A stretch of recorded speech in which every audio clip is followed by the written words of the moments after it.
Bom dia.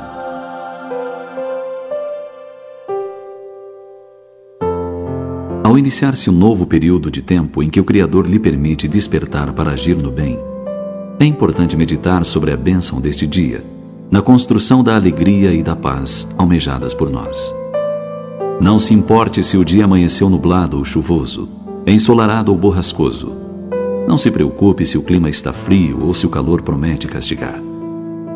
Erga-se e ore, agradecendo a Deus o fato de ter você aberto os olhos no corpo físico para um novo dia.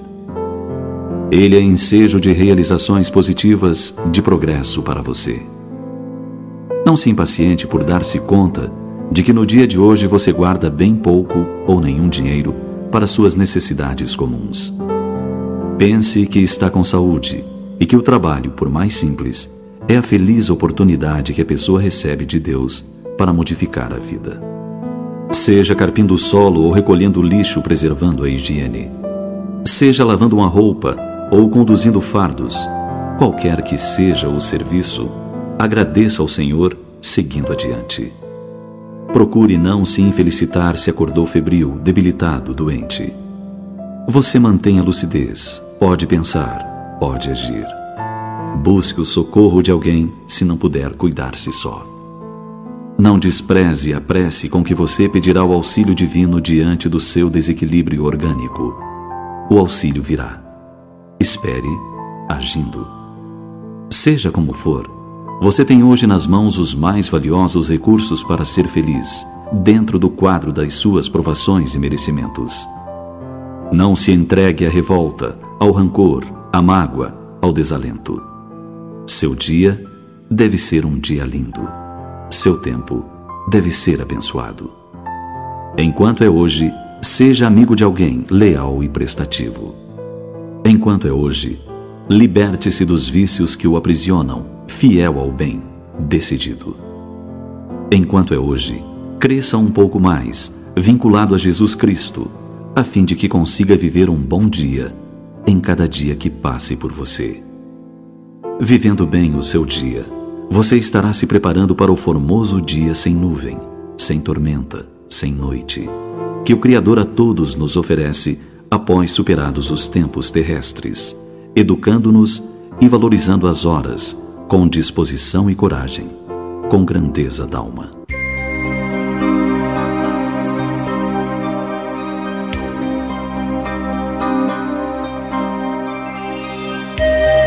Enquanto puder escutar ou perceber a palavra hoje, com a audição ou com a reflexão no campo fisiológico, valha-se do tempo para registrar as sugestões divinas e concretizá-las em sua marcha.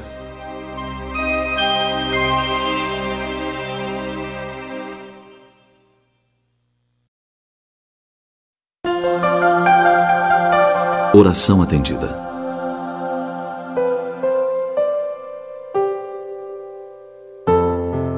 Será que Deus atende mesmo a todas as orações? Jesus nos afirmou que tudo o que pedíssemos ao Pai em seu nome, Ele nos concederia.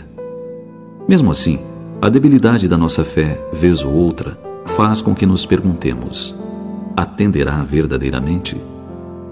Afinal, quantos de nós já formulamos rogativas ao Criador que jamais foram atendidas? Haverá algum detalhe que nos escape e que, assim sendo, nos credencia a sermos atendidos por Deus?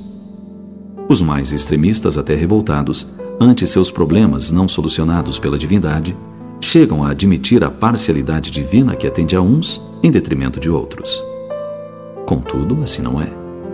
Ocorre que vezes inúmeras não nos apercebemos que Deus nos responde, embora nem sempre da exata forma que desejaríamos. Mas com certeza, sempre é o melhor que o Pai dispõe. Recordamo-nos de um soldado americano ferido durante a Guerra Civil. Após o ferimento, seguiram-se meses e meses de sofrimentos. O sofrimento atingiu o auge ao se dar conta de que se tornara um deficiente físico. A radical transformação em sua vida abriu-lhe, no entanto, inusitados horizontes que ele sintetizou em uma oração. Oração que talvez se constitua em uma das mais belas páginas escritas por um deficiente físico. Conforme a tradução livre do original inglês, diz ele: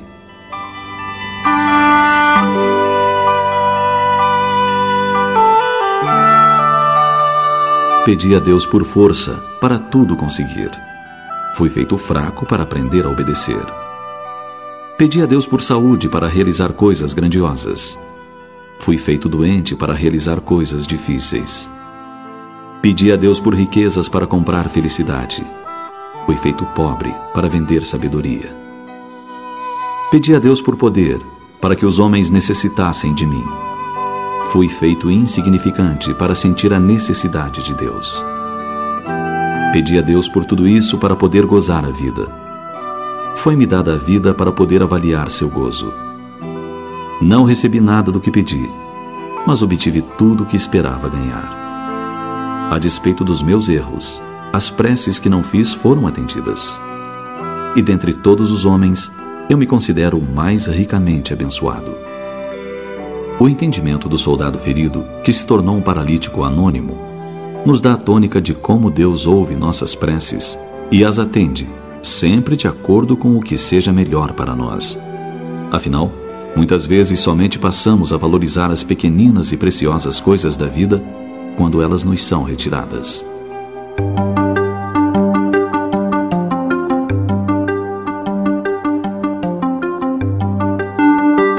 Você sabia que o ano de 1981 foi o primeiro ano internacional da pessoa deficiente? E que ser deficiente não significa ser doente? É simplesmente ser diferente. Diferente dos padrões considerados percentualmente normais.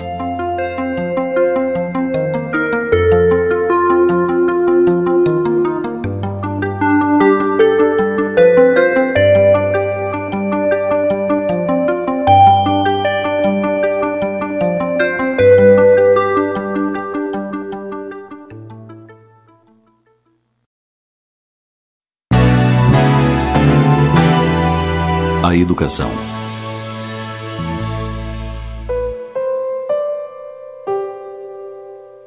Um dia desses lemos em um adesivo colado no vidro traseiro de um veículo a seguinte advertência: minha educação depende da tua.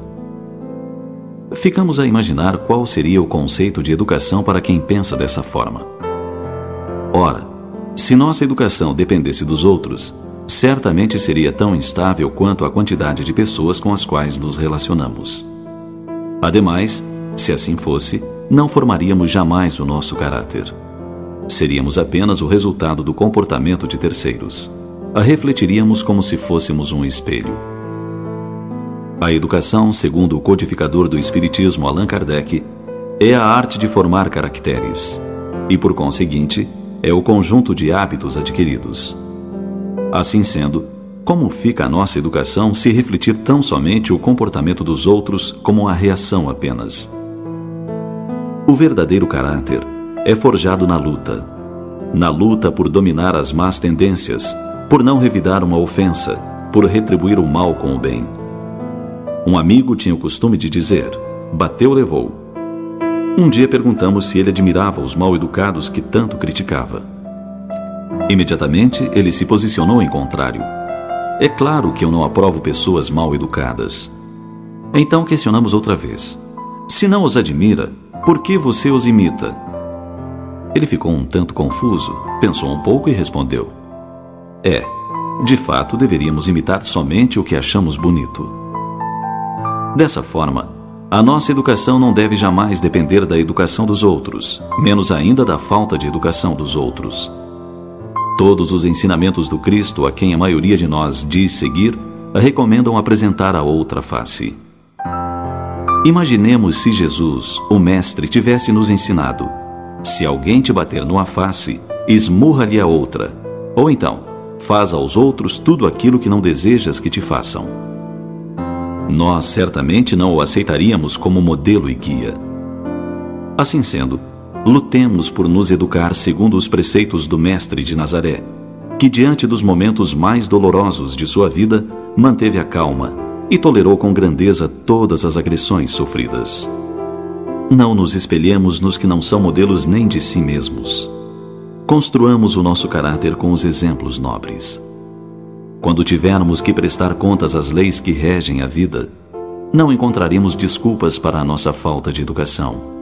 Nem poderemos jogar a culpa nos outros, já que Deus nunca deixou a terra sem bons exemplos de educação e dignidade.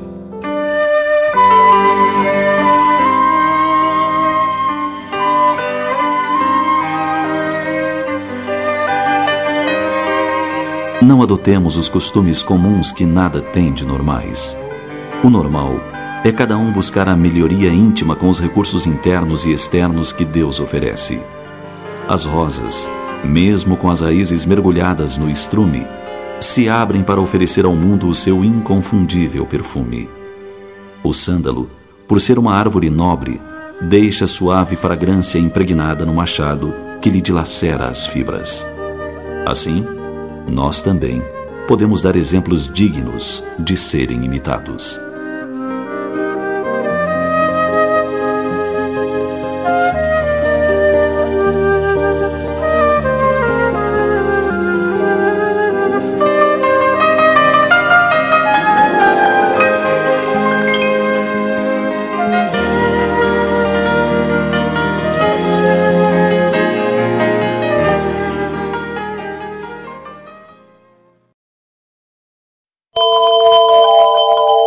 Esquecendo ofensas.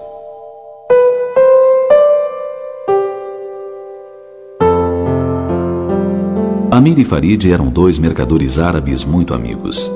Sempre viajavam juntos, cada qual com seus camelos, mercadorias, escravos e empregados.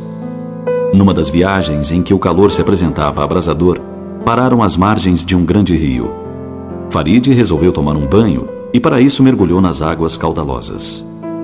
Fosse porque se distraísse ou porque não se apercebesse, acabou sendo arrastado pela correnteza do rio. Amir, pressentindo o risco que corria o amigo, atirou-se no rio e o salvou, embora com esforço. Muito agradecido, Farid chamou um dos seus escravos e lhe ordenou que escrevesse numa pedra próxima em letras grandes e profundas: aqui, com o risco de perder sua própria vida, Amir salvou o seu amigo Farid. A viagem prosseguiu.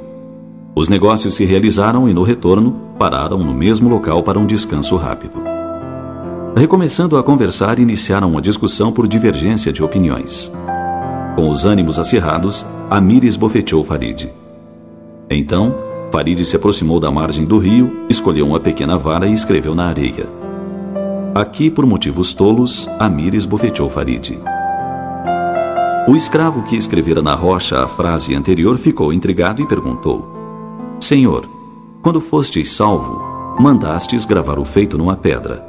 Agora escreveis na areia a ofensa recebida. Por que agis assim?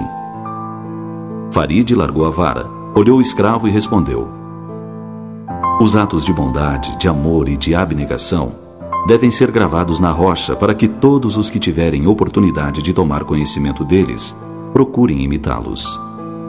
Porém, quando recebermos uma ofensa, devemos escrevê-la na areia, bem perto das águas, para que seja por elas levada. Assim procedendo, ninguém tomará conhecimento dela. E, acima de tudo, para que qualquer mágoa desapareça de pronto do nosso coração. Sabe a ponderação de Farid. Agíssemos todos desta forma, e menos ódio e malquerenças teríamos sobre a terra. A gratidão seria a nota constante nos relacionamentos humanos. Ninguém esqueceria o bem recebido. Igualmente, os gestos de bondade se espalhariam, pois seriam causa de imitação por muitos. Em contrapartida, menos doenças e indisposições seriam geradas pelos homens, pois, não alimentando mágoa nem rancores, viveriam mais serenamente, o que equivale a menos propensão a enfermidades. A mágoa é sempre geratriz de infortúnios para si e de infelicidade para os outros.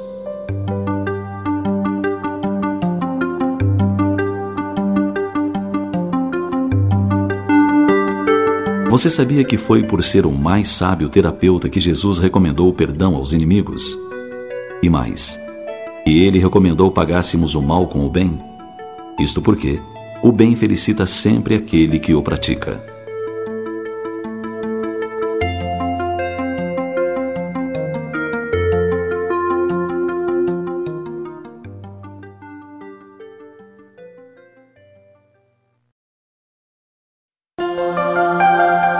Perda de afetos.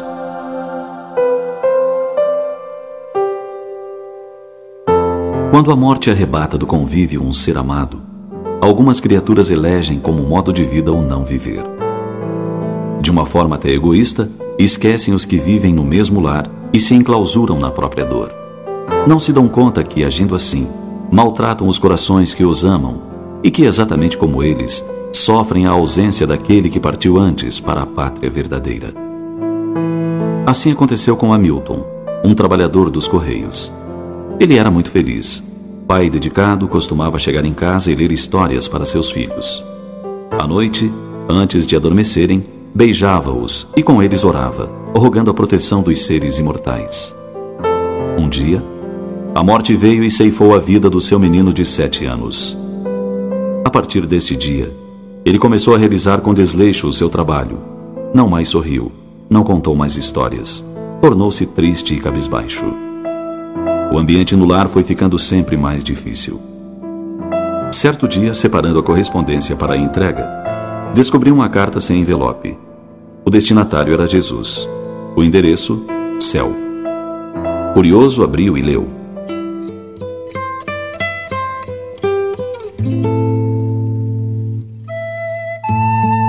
Querido Jesus, resolvi lhe escrever para pedir uma coisa muito especial. Aqui em casa todos estamos muito tristes. Papai, mamãe e eu. O meu irmãozinho Felipe morreu há alguns meses. Quando ele estava conosco, adorava brincar com seu trem, sua bola e seu caminhãozinho. Pois é, Jesus. Eu queria que o Senhor levasse todos esses brinquedos para ele no céu. Tenho certeza que ele vai querer continuar a brincar com eles. Acredito que ele sinta falta, principalmente do trem com que ele mais brincava. Outro pedido é que o Senhor traga meu pai de volta. Não que ele tenha ido embora, mas é como se tivesse ido. É que desde a morte de Felipe, ele não sorri, não conta histórias, nem ora mais comigo. Eu gostaria muito que meu pai me tomasse nos braços e contasse histórias como fazia antes. Eu queria ver meu pai sorrir de novo. É tão bonito o sorriso do meu pai. Eu queria que, de novo, ele viesse me dizer boa noite, orasse comigo e esperasse eu adormecer. Era tão bom, Jesus. Eu ouvi meu pai dizer para minha mãe que só a eternidade poderia curá-lo. Será que o Senhor poderia trazer um pouquinho disso para ele melhorar? Se for possível, eu ficarei muito feliz. Assinado, Rita. O trabalhador dos Correios sentiu os olhos marejarem de lágrimas. Deu-se conta de como em sua dor fora egoísta. Esquecera a esposa e filha, que também sofriam. Naquele dia, voltou para casa diferente. Ao chegar, chamou a filha, tomou-a nos braços, estreitou-a ao peito demoradamente, beijou-a e lhe perguntou: quer ouvir uma história?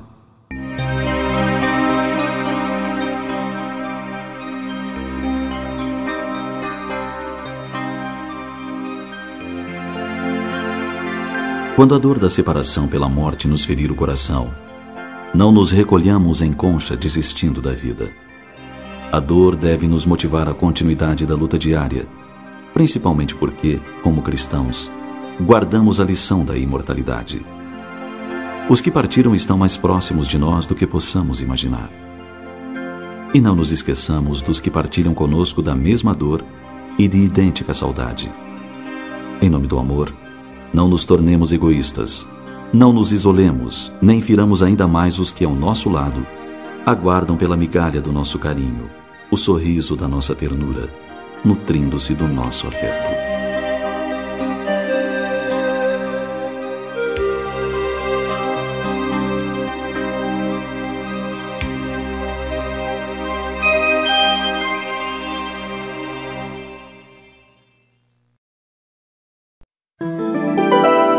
A delinquência.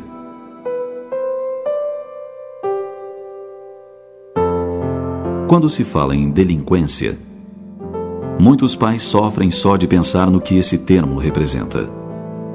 Alguns de nós pensamos e repensamos em como pode uma criança cordata, amável durante a infância, tornar-se um delinquente na adolescência e juventude.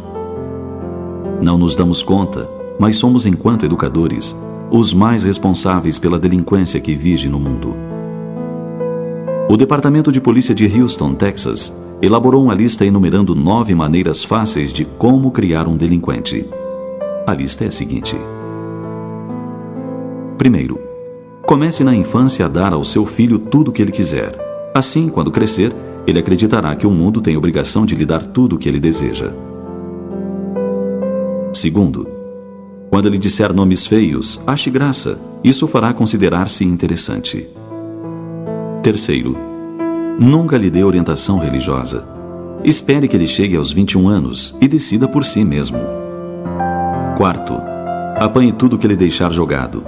Livros, sapatos, roupas. Faça tudo para ele, para que aprenda a jogar sobre os outros toda a responsabilidade. Quinto, discuta com frequência na presença dele. Assim não ficará muito chocado quando o lar se desfizer mais tarde. Sexto, dê-lhe todo o dinheiro que ele quiser. Nunca o deixe ganhar seu próprio dinheiro. Por que terá ele de passar pelas mesmas dificuldades por que você passou? Sétimo, satisfaça todos os seus desejos de comida, bebida e conforto. Negar pode acarretar frustrações prejudiciais. Oitavo, tome o partido dele contra vizinhos e policiais. Todos têm má vontade para com o seu filho. Nono, quando se meter em alguma encrenca séria, dê esta desculpa: nunca consegui dominá-lo. Por último, uma advertência. Prepare-se para uma vida de desgosto. É o seu merecido destino. Quando nos queixamos do desgosto porque nos fazem passar nossos filhos, normalmente esquecemos todos esses detalhes enumerados pela polícia de Houston. E enquanto nossos filhos ainda são crianças, imaginamos que jamais venham a delinquir. Em verdade, é esse o nosso mais profundo desejo. No entanto, é bem possível que nos equivoquemos procurando acertar, procurando fazer o melhor para esses rebentos tão queridos aos nossos corações. Se temos a intenção de fazer de nossos filhos cidadãos responsáveis e dignos, comecemos a prestar mais atenção na forma de educação que lhes damos. Ensinar-lhes a tolerar frustrações. Ensinar-lhes disciplina, responsabilidade. É de bom alvitre. Consideremos sempre que nossos filhos são espíritos reencarnados e, como tal, trazem consigo a bagagem de erros e acertos acumulados ao longo das existências. Todos renascemos para galgar degraus na escala evolutiva. Sejamos os impulsionadores daqueles a quem Deus nos confiou a educação.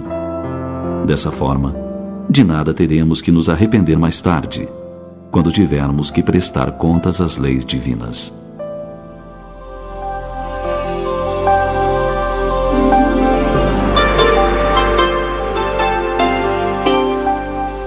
Você sabia que é na adolescência que o espírito retoma a bagagem de experiências acumuladas ao longo da sua caminhada evolutiva? É que na adolescência, o corpo e o psiquismo já estão preparados para receber essas informações. Não é outro motivo pelo qual muitos pais desconhecem os filhos que passam a ser outra pessoa, dizem, quando chegam à adolescência. E você sabia que até os 7 anos de idade, a criança é mais receptiva aos ensinamentos? Por isso, devemos nos esmerar para passar uma educação efetiva, de forma que esta possa suplantar as informações equivocadas que, porventura, traga o nosso filho de existências anteriores.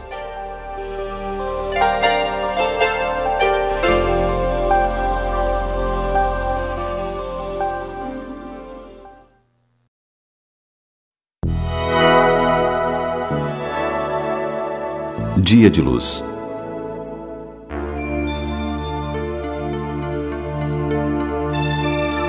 O despertador toca e você acorda.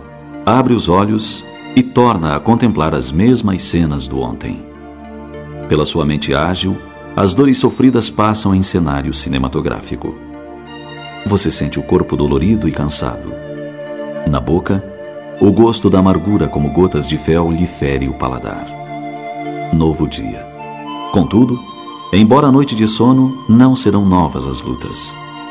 Os problemas financeiros não se solucionaram no intervalo de algumas horas. A enfermidade que se abateu em seu lar não partiu. Ao contrário, você a sente mais presente do que nunca, nos gemidos que já lhe chegam aos ouvidos. Há que erguer-se do leito e retornar às lutas. a mesma luta. Você sente desânimo e pensa: por que não me tirou Deus a vida enquanto dormia? Sinto-me exausto, não desejo mais sofrer nem lutar. No entanto, os minutos correm céleres e há que retomar as atividades. Entre a tristeza e o desalento, você se ergue e abre a janela. Neste instante, o sol lhe bate em cheio na face e inunda o seu quarto. Faz-se luz, e a luz espanca as trevas. É novo dia, informa-lhe o sol. Há alegrias no ar, cantam os pássaros. A brisa da manhã o envolve e a natureza toda o convida a reformular suas disposições íntimas. Pare um instante. Encha com o ar renovado da manhã os seus pulmões. Respire profundamente. Contemple o azul do céu e dirija ao Criador a sua prece. Prece de gratidão por mais um dia na carne. Em vez de rogar a Deus que lhe tire do corpo, rogue-lhe forças para o combate. É dia novo. Você não pode imaginar o que a divindade lhe reservou para hoje. Pense em quantos espíritos almejariam estar em seu lugar agora. Enfermidade, dor, desemprego são problemas a serem administrados e equacionados ao longo da existência. Recorde que a divindade lhe providenciou um dia de luz para você treinar outra vez disciplina, paciência, perdão. Não perca a oportunidade. Não jogue fora as chances de crescimento e resgate. E hoje, enquanto você sofre, luta e espera, alegre-se com os sons da vida, com o sorriso das crianças, com o colorido da natureza que o Pai dispôs especialmente para você. Sorria. As lutas poderão ser semelhantes, mas não idênticas. Porque dia como este nunca houve e não haverá outra vez. Deus não se repete. Detenha-se a descobrir detalhes e observe a riqueza que o circunda. Amigos, colegas, brincadeiras, abraços. Nada será igual ao que já foi. Desfrute deste dia integralmente, porque dia igual a este só se vive uma vez.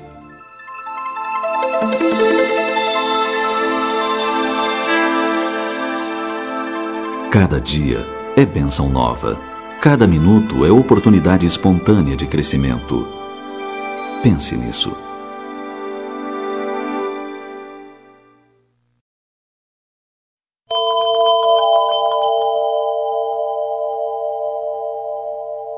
Deus na natureza.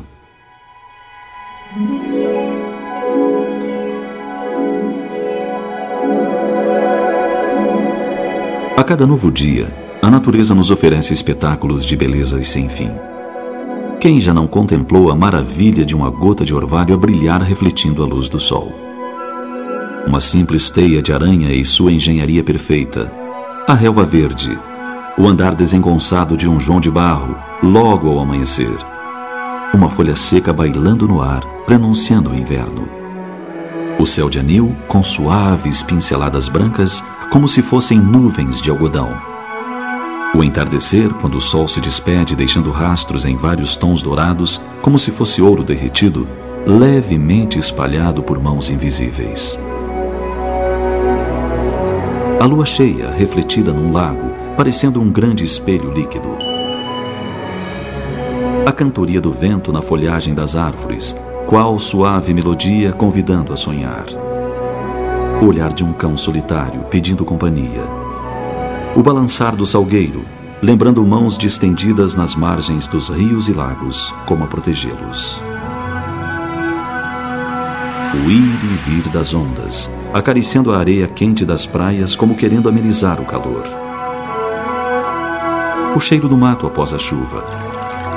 A água cristalina dos rios que correm por entre as montanhas, como se fossem veias transportando a vida. O sorriso inocente na face da criança, pedindo amparo e proteção. As pegadas do lavrador nas estradas poeirentas que conduzem à lavoura. O galopar do cavalo evidenciando sua liberdade. O abrir e fechar das asas da borboleta sobre a flor. A andorinha fazendo acrobacias no ar. A garça solitária à espreita do alimento. o abraço afetuoso de um amigo, o rosto sulcado do ancião, que não teme a velhice por saber que ela não alcança o espírito, as mãos calejadas do trabalhador. A noite bordada de estrelas a nos mostrar a grandeza do universo infinito. Uma gota d'água na pétala de uma rosa, refletindo outras tantas rosas. O tamborilar da chuva no telhado, a goteira a cantar na calha, a araucária secular com seus galhos esparramados, debulhando as pinhas para saciar com seus frutos a fome dos pássaros. O cricrilar do grilo, o coachar da rã, o piar da coruja fazendo-se anunciar na noite silenciosa. O som melodioso extraído do teclado por mãos habilidosas. A harmonia das cores nos canteiros floridos das ruas e praças. O dia, que a cada amanhecer renova o convite para que vivamos em harmonia imitando a natureza. Essas e outras tantas belezas são a presença discreta de Deus na natureza que nos cerca, dizendo-nos que também somos suas criaturas e que fazemos parte desse universo maravilhoso e que, acima de tudo, somos herdeiros desse mesmo universo como filhos do Criador, que somos todos nós.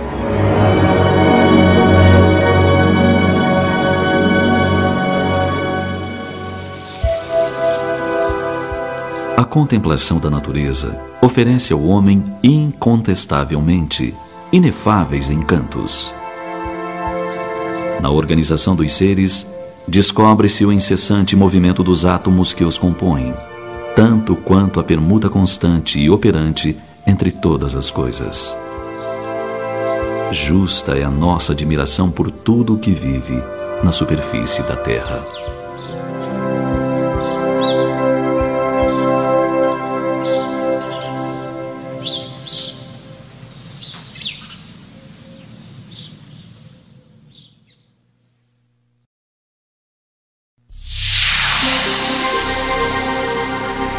Perfil do otimismo.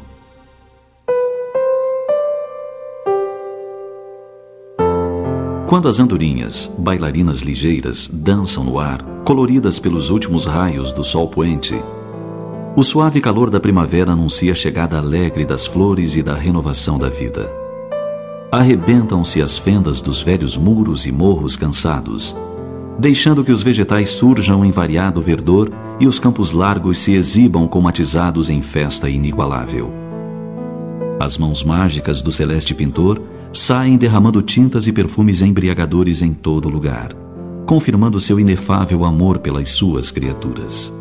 Os córregos cantam com as águas apressadas e as cachoeiras arrebentam cristais nas pedras resignadas que os recebem felizes.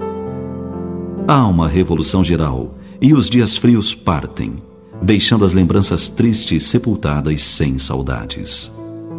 Revoadas de aves alegres incessantemente bordam os céus com imagens sucessivas de beleza incomum.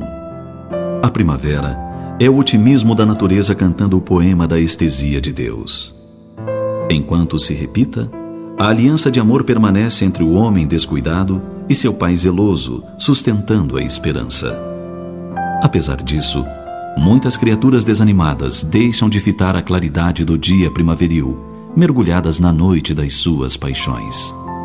Preferem olhar o chão onde permanece o lodo, a contemplar o alto onde fulguram as estrelas.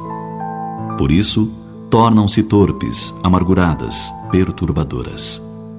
A vida humana, qual ocorre com a da natureza, passa por quadras variadas que se sucedem em ordem de grandeza, servindo uma de base à outra, indispensáveis à harmonia de conjunto. A noite, que convida ao repouso, enseja a reflexão para o dia que propicia a ação. O inverno, que parece destruidor, também enseja a preservação da energia, que estrugirá em vida na primavera. A criatura humana é o mais grandioso investimento de Deus na terra, e ser otimista, quanto ao futuro, mesmo que haja dificuldades no presente, é o mínimo que lhe cabe, como afirmação da sua realidade e gratidão ao seu genitor.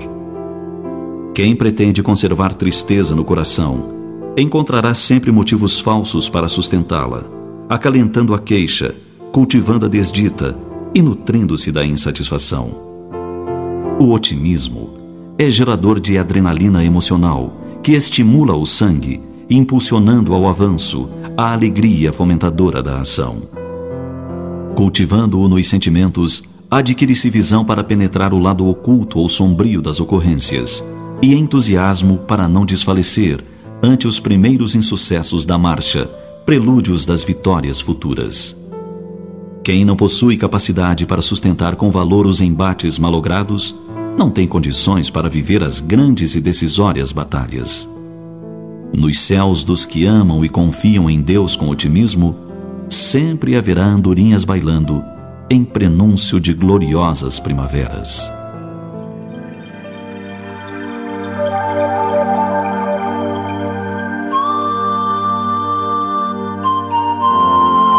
O homem deve impor-se a tarefa de abrir janelas de otimismo nas salas onde dominam tristezas e arejar escaninhos pestilenciais de pessimismo mediante o aroma da esperança.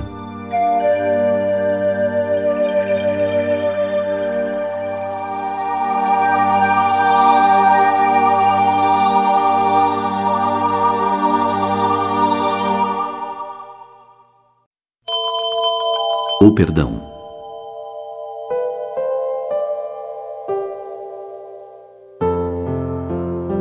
O perdão incondicional no mundo atual é muito raro. Além de não perdoarmos com facilidade as ofensas de parentes e amigos, encontramos impedimentos enormes para sua prática no que se refere aos inimigos. O orgulho é de tal ordem que basta um parente cometer um erro social para ficarmos furiosos.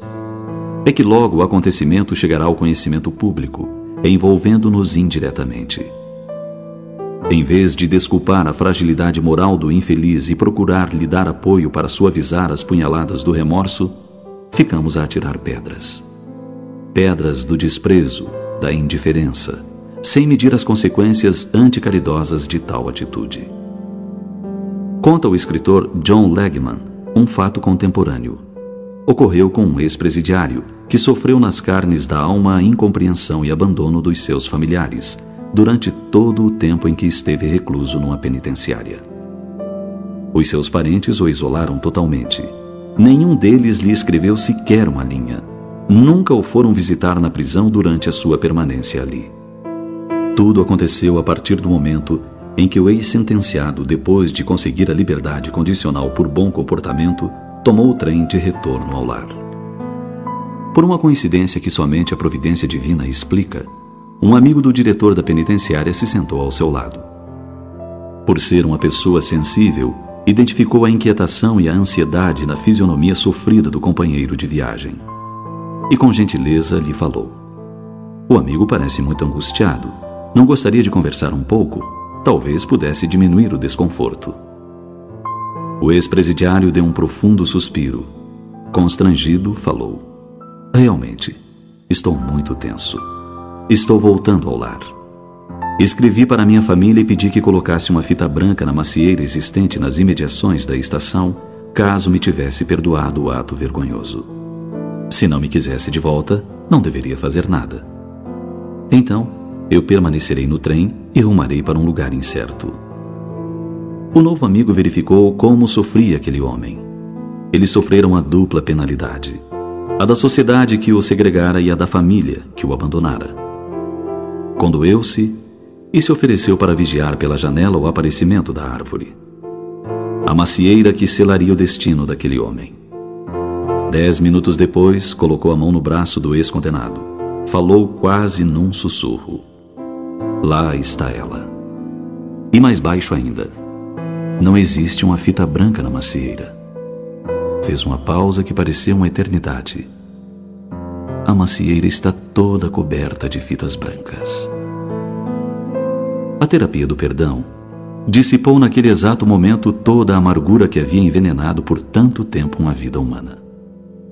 O pobre homem reabilitado deixou que as lágrimas escorressem pelas faces, como a lavar todas as marcas da angústia que até então o atormentara. A simbologia das fitas brancas do perdão incondicional deve ficar gravada em nossa mente. deve nos lembrar sempre as palavras de Jesus. Aquele dentre vós que estiver sem pecado, atire a primeira pedra. Quem de nós não necessita de perdão? Quem já não errou, se equivocou, faliu? A própria reencarnação é, para cada um de nós, o perdão incondicional de Deus a nos permitir uma nova chance para o resgate dos débitos e retomada do caminho.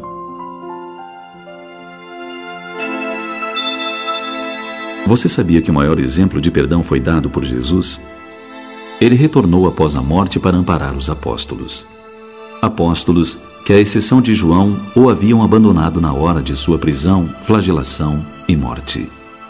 Apesar disso, ele ratificou a missão que lhes conferira de espalhar as sementes do seu evangelho pela terra. E eles aproveitaram muito bem o perdão de Jesus. Tornaram-se homens corajosos, incansáveis na luta pela verdade e pelo bem. Tornaram-se exemplos para nós. Graças ao perdão de Jesus, o Evangelho nos chegou pelo trabalho e esforço de um punhado de homens.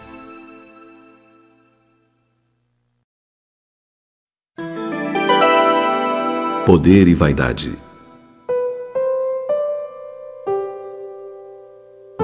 Fala-se muito das misérias humanas. Fala-se sobremaneira da miséria econômica, a tal ponto que a miserabilidade se constitui em uma classe social. Mas ao lado das misérias materiais, há outras de maior gravidade, que são as misérias morais. A vaidade é uma delas. Mistura-se a todas as ações humanas e mancha os pensamentos mais delicados. Penetra o coração e o cérebro. Planta má, a vaidade abafa a bondade. Todas as qualidades são aniquiladas por seu veneno. Faz com que os homens se esqueçam de Deus, que se constitui em socorro apenas implorado nos momentos de aflição, e jamais o amigo convidado ao banquete da alegria. A vaidade, por si só, se constitui em obstáculo ao progresso moral dos homens, mas quando está de mãos dadas com o poder, torna-se nefasta. Nos tempos em que as estradas poeirentas da Galiléia ainda eram marcadas pelas sandálias humildes do sublime Nazareno, um ensinamento singular ficou impresso na história, através de um diálogo do Cristo com um senador romano. Jesus falou-lhe de humildade, mas aquele homem investido dos poderes e glórias transitórios deixou-se arrebatar por uma onda de orgulho e questionava-se mentalmente.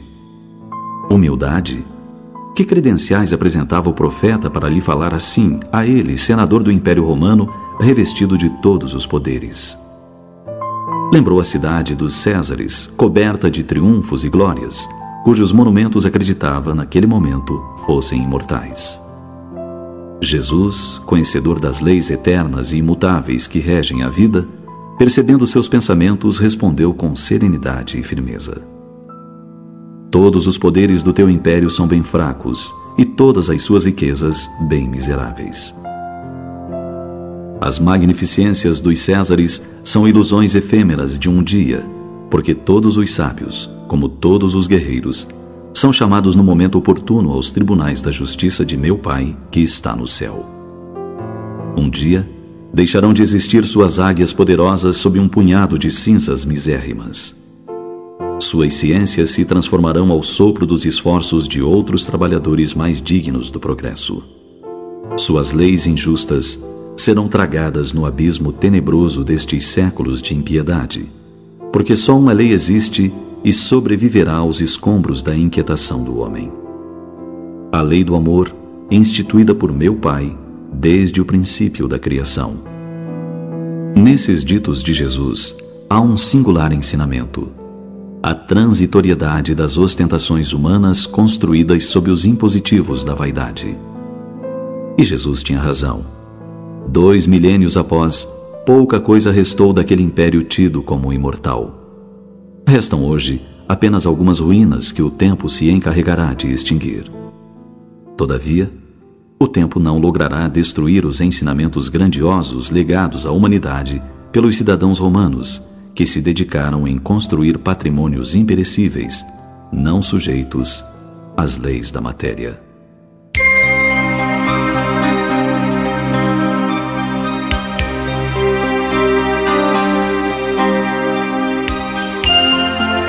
Deus, antes de colocar a humanidade sobre a face da terra, a enfeitou de belezas naturais, a revestiu-a de todos os elementos e recursos necessários ao nosso bem-estar.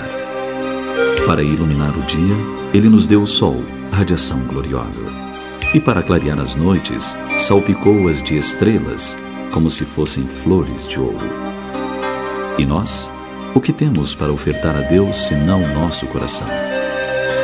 Mas, longe de enfeitá-lo com alegrias, virtudes e esperanças, e permitir que Deus o penetre, só o fazemos quando o luto, as amarguras e decepções nos visitam e nos ferem. Deixemos a vaidade de lado e ofertemos o nosso coração livre de dores. Ofereçamo-lo a Deus como homens, de pé, e não como escravos, de joelhos. Lembremo-nos de Deus também nas horas de alegria e felicidade.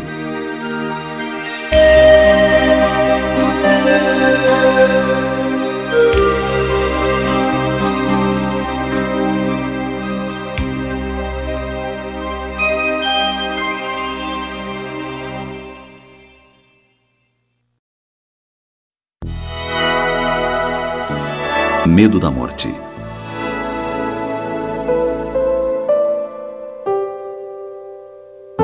Um homem transitava por estrada deserta a altas horas. Noite escura, sem luar, estrelas apagadas. Seguia apreensivo. Por ali ocorriam não raro assaltos. Percebeu que alguém o acompanhava. "Olá, quem vem aí?" perguntou assustado. Não obteve resposta. Apressou-se no que foi imitado pelo perseguidor. Correu, o desconhecido também. Apavorado em desabalada carreira, tão rápido quanto suas pernas o permitiam, coração a galopar no peito, pulmões em brasa, passou diante de um poste de luz. Olhou para trás e, como por encanto, o medo desapareceu. Percebeu que seu perseguidor era apenas um velho burro, acostumado a acompanhar andarilhos. A história assemelha-se ao que ocorre com a morte. A imortalidade é algo intuitivo na criatura humana. No entanto, muitos têm medo, porque desconhecem inteiramente o processo e o que os espera no mundo espiritual. O Espiritismo é o poste de luz que ilumina os caminhos misteriosos do retorno, afugentando temores sem fundamento e constrangimentos perturbadores. De forma racional, esclarece acerca da sobrevivência da alma, descerrando a cortina que separa os dois mundos. Com a doutrina espírita, aprendemos a encarar com serenidade a morte, que chamamos de desencarnação, porquanto ninguém morre. Isso é muito importante, fundamental mesmo, já que se trata da única certeza da existência humana. Todos desencarnaremos um dia. A Terra é uma oficina de trabalho para os que desenvolvem atividades edificantes em favor da própria renovação. Um hospital para os que corrigem desajustes nascidos de viciações pretéritas. Uma prisão em expiação dolorosa para os que resgatam débitos relacionados com crimes cometidos em existências anteriores. Uma escola para os que já compreendem que a vida não é simples acidente biológico, nem a existência humana uma simples jornada recreativa. Mas não é o nosso lar. Este está no plano espiritual, onde poderemos viver em plenitude sem limitações impostas pelo corpo carnal. Compreensível, pois, que nos preparemos, superando temores e dúvidas, inquietações e enganos, a fim de que, ao chegar a nossa hora, estejamos habilitados a um retorno equilibrado e feliz. O primeiro passo nesse sentido é o de tirar da morte o aspecto fúnebre, mórbido, temível, sobrenatural. Há condicionamentos milenares nesse sentido. Existem pessoas que simplesmente se recusam a conceber o falecimento de um familiar ou o seu próprio. Transferem o assunto para um futuro remoto. Por isso, se desajustam quando chega o tempo da separação. Onde está, ó morte, a tua vitória? Pergunta o apóstolo Paulo, a demonstrar que a fé raciocinada supera os temores e angústias da grande transição, dando-nos a compreensão de que o fenômeno chamado morte nada mais é do que o passaporte para a verdadeira vida. O Espiritismo, se estudado, nos proporciona uma fé inabalável, o conhecimento de tudo o que nos espera e a disposição de lutar para que nos espere o melhor.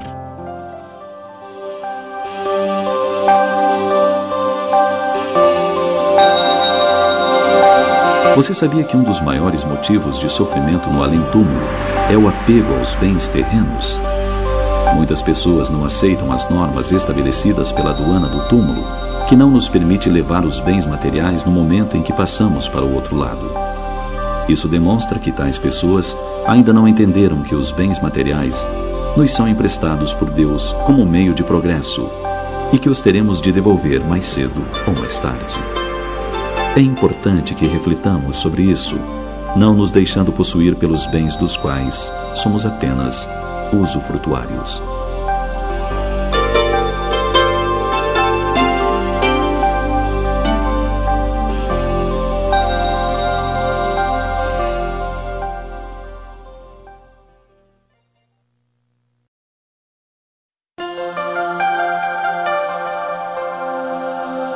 Socorro do céu.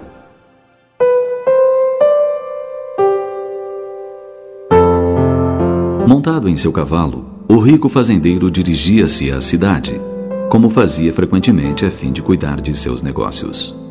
Nunca prestara atenção àquela casa humilde, quase escondida num desvio à margem da estrada. Naquele dia, experimentou insistente curiosidade. Quem morava ali? Cedendo ao impulso, aproximou-se. Contornou a residência e, sem desmontar, olhou por uma janela aberta e viu uma garotinha de aproximadamente 10 anos, ajoelhada, mãos postas, olhos lacrimejantes.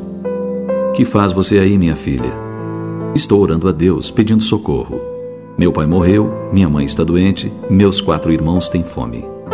Que bobagem, disse o fazendeiro. O céu não ajuda ninguém, está muito distante. Temos que nos virar sozinhos. Embora irreverente e um tanto rude, era um homem de bom coração. Compadeceu-se, tirou do bolso boa soma de dinheiro e o entregou à menina. Aí está, vá comprar comida para os irmãos e remédio para a mamãe. E esqueça a oração. Isto feito, retornou à estrada. Antes de completar 200 metros, decidiu verificar se sua orientação estava sendo observada. Para sua surpresa, a pequena devota continuava de joelhos. Ora essa menina, por que não vai fazer o que recomendei? Não lhe expliquei que não adianta pedir? E a menina, feliz, respondeu: já não estou mais pedindo, estou apenas agradecendo. Pedi a Deus e Ele enviou o Senhor. Consagrada por todas as religiões, a oração é o canal divino que favorece a assimilação das bênçãos do céu. Da mesma forma que é importante ter um roteiro para a jornada terrestre que nos diga de onde viemos e para onde vamos, é imperioso manter o contato com as esferas superiores, favorecendo o amparo de benfeitores espirituais que, em nome de Deus, nos sustentam e inspiram na caminhada. Esse apoio manifesta-se de 2 formas. Objetivamente, como na história narrada, em que mobilizam as circunstâncias em nosso favor, e subjetivamente, em que nos falam através da inspiração, oferecendo-nos equilíbrio e serenidade para superar os obstáculos do caminho.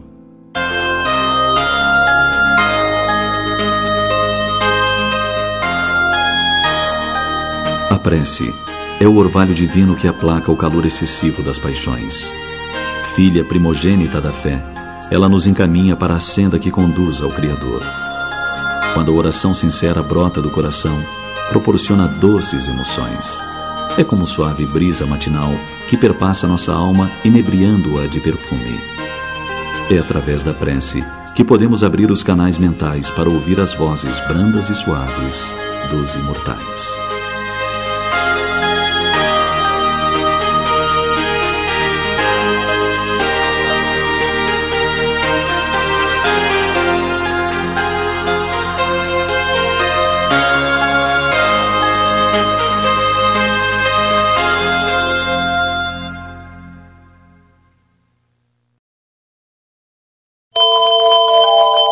A gratidão.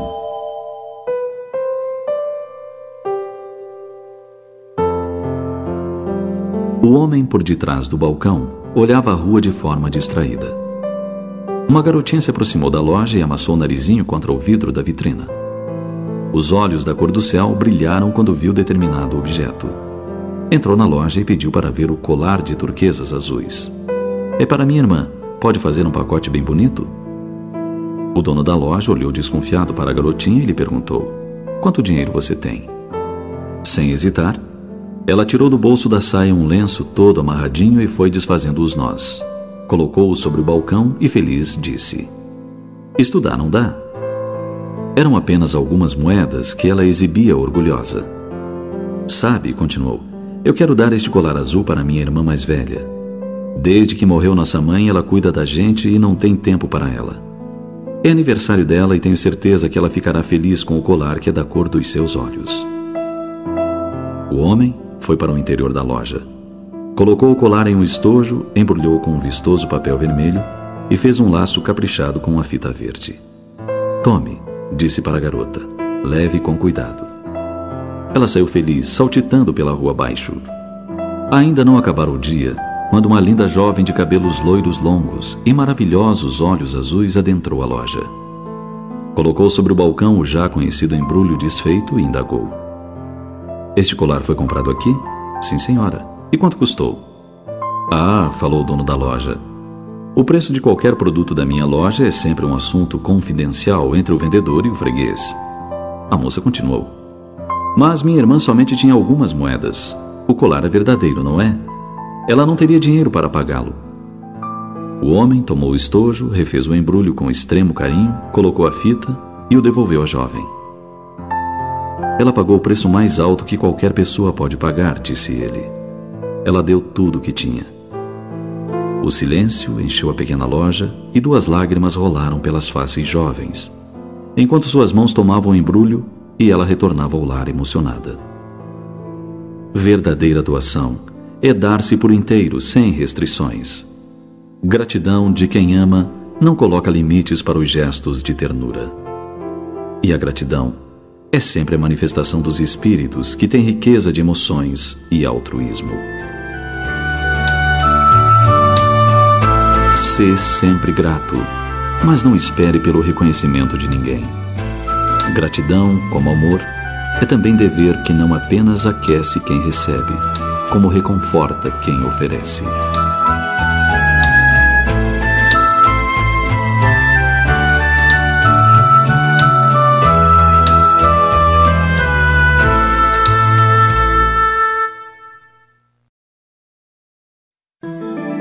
Joias devolvidas.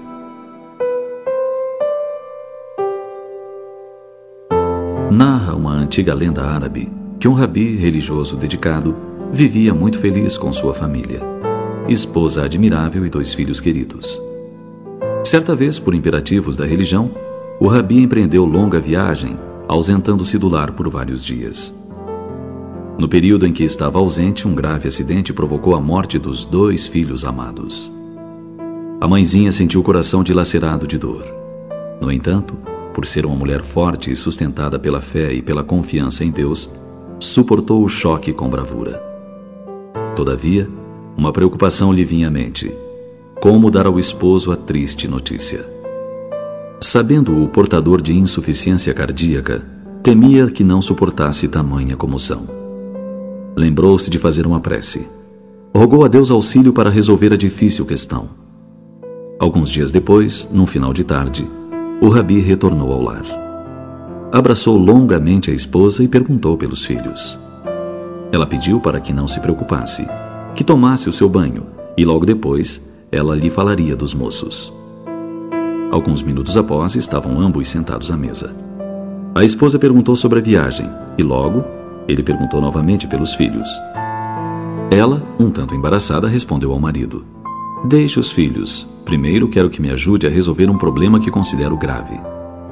O marido, já um pouco preocupado, perguntou: o que aconteceu? Notei você abatida.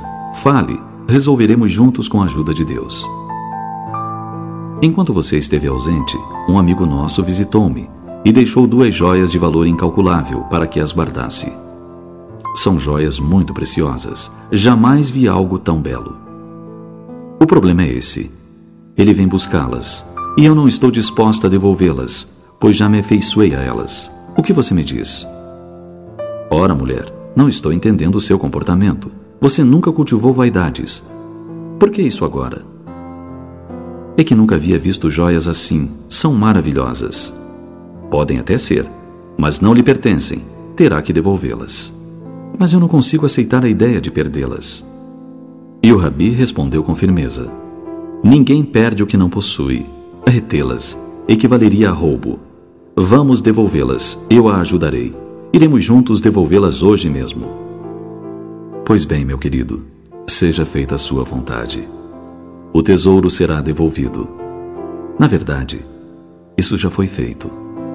As joias preciosas eram nossos filhos. Deus os confiou à nossa guarda e durante a sua viagem veio buscá-los. Eles se foram. O Rabi compreendeu a mensagem, abraçou a esposa e juntos derramaram grossas lágrimas, sem revolta nem desespero.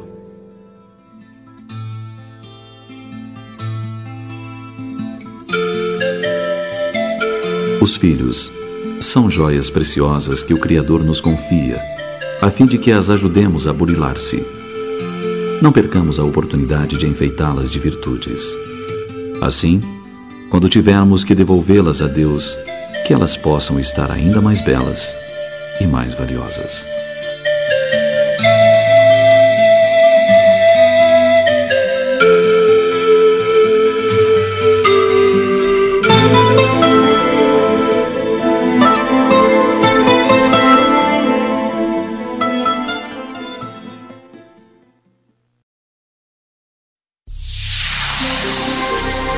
A ponte.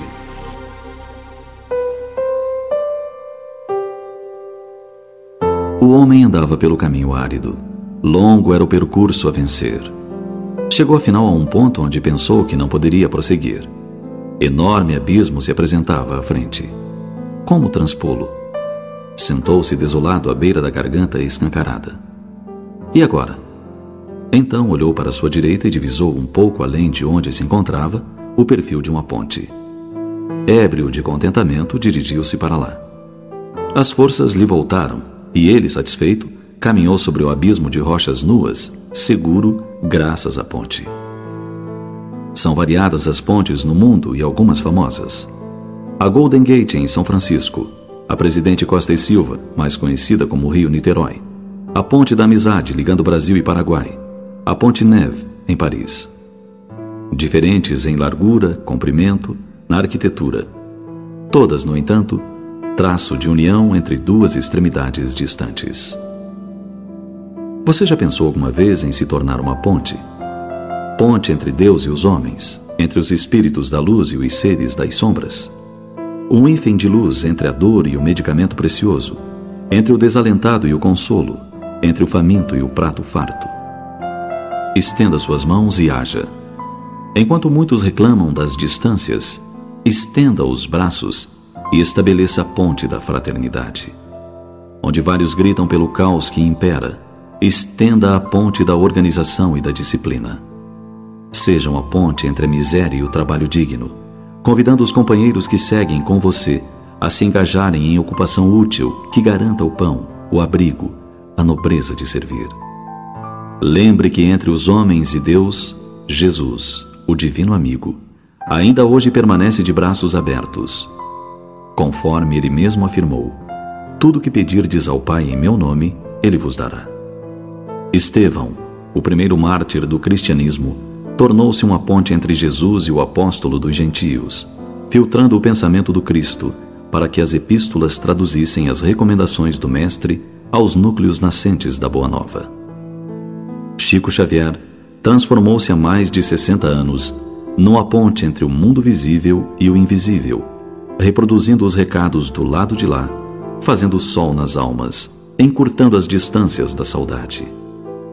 A exemplo dele, pontes se multiplicam no mundo, na pele de homens e mulheres que se anulam a bem do próximo. Madre Teresa de Calcutá, Albert Schweitzer, Irmã Dulce. Sem falar nos professores que estabelecem a ponte entre o livro e a ignorância, descerrando os caminhos da cultura. Médium, servidor, amigo, irmão. Onde esteja, torne-se uma ponte de amor, de alegria, de serviço.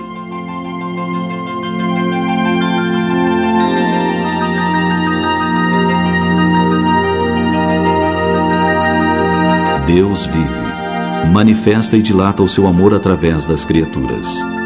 Onde você estiver, Ele se manifestará.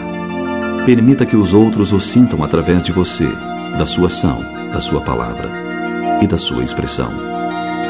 Pense nisso, mas pense agora.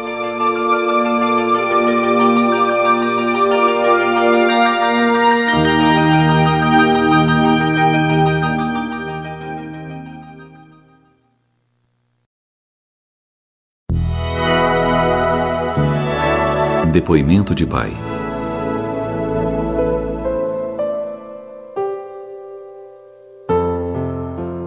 O pai moderno, muitas vezes, perplexo e angustiado, passa a vida inteira correndo como um louco em busca do futuro, esquecendo-se do agora. Com prazer e orgulho, a cada ano, preenche sua declaração de bens para o imposto de renda. Cada nova linha crescida foi produto de muito trabalho. Lotes, casas, apartamentos, sítio, casa na praia, automóvel do ano. Tudo isso custou dias, semanas, meses de luta. Mas ele está sedimentando o futuro de sua família. Se partir de repente, já cumpriu sua missão e não vai deixá-la desamparada. Para ir escrevendo cada vez mais linhas na sua relação de bens, ele não se contenta com um emprego só. É preciso ter 2 ou 3, vender parte das férias, levar serviço para casa. É um tal de viajar, almoçar fora, fazer reuniões, preencher a agenda. Afinal, ele é um executivo dinâmico, não pode fraquejar. Esse homem se esquece de que a verdadeira declaração de bens, o valor que efetivamente conta, está em outra página do formulário de imposto de renda. Naquelas modestas linhas, quase escondidas, em que se lê: relação de dependentes. São filhos que colocou no mundo, a quem deve dedicar o melhor do seu tempo. Os filhos, novos demais, não estão interessados em propriedades e no aumento da renda. Eles só querem um pai para conviver, dialogar, brincar. Os anos passam, os meninos crescem, e o pai nem percebe, porque se entregou de tal forma à construção do futuro que não participou de suas pequenas alegrias. Não os levou ou os buscou no colégio. Nunca foi uma festa infantil. Um executivo não deve desviar sua atenção para essas bobagens. Há órfãos de pais vivos, porque estão o pai para um lado, a mãe para o outro, e a família desintegrada. Sem amor, sem diálogo, sem a convivência que solidifica a fraternidade entre irmãos, abre caminho no coração, elimina problemas e resolve as coisas na base do entendimento. Há irmãos crescendo como verdadeiros estranhos, que só se encontram de passagem em casa. E para ver os pais, é quase preciso marcar hora. Depois de uma dramática experiência pessoal e familiar vivida, a mensagem que tenho para dar é: não há tempo melhor aplicado do que aquele destinado aos filhos. Dos 18 anos de casado, passei 15 absorvido por muitas tarefas, envolvido em várias ocupações e totalmente entregue a um objetivo único e prioritário: construir o futuro para 3 filhos e minha esposa. Isso me custou longos afastamentos de casa, viagens, estágios, cursos, plantões no jornal, madrugadas no estúdio da televisão. Agora estou aqui com o resultado de tanto esforço. Construí o futuro, penosamente, e não sei o que fazer com ele, depois da perda de Luiz Otávio e Priscila. De que vale tudo o que ajuntei, se esses filhos não estão mais aqui para aproveitar isso conosco? Se o resultado de 30 anos de trabalho fosse consumido agora por um incêndio e desses bens todos não restasse nada mais do que cinzas, isso não teria a menor importância, porque minha escala de valores mudou e o dinheiro passou a ter peso mínimo e relativo em tudo. Se o dinheiro não foi capaz de comprar a cura do meu filho que se drogou e morreu, não foi capaz de evitar a fuga de minha filhinha que saiu de casa e prostituiu-se, e dela não tenho mais notícias, para que serve? Para que ser escravo dele? Eu trocaria, explodindo de felicidade, todas as linhas da declaração de bens por 2 únicas que tive de retirar da relação de dependentes. Os nomes de Luiz Otávio e de Priscila. E cômodo eu retirar essas linhas na declaração de 1986, ano base 1985. Luiz Otávio morreu aos 14 anos e Priscila fugiu um mês antes de completar 15.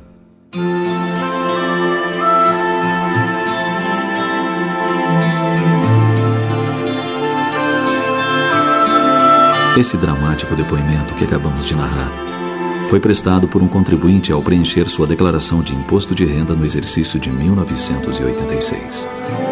O jornalista de Belo Horizonte, Minas Gerais, preferiu deixar o depoimento a relacionar seus bens e direitos.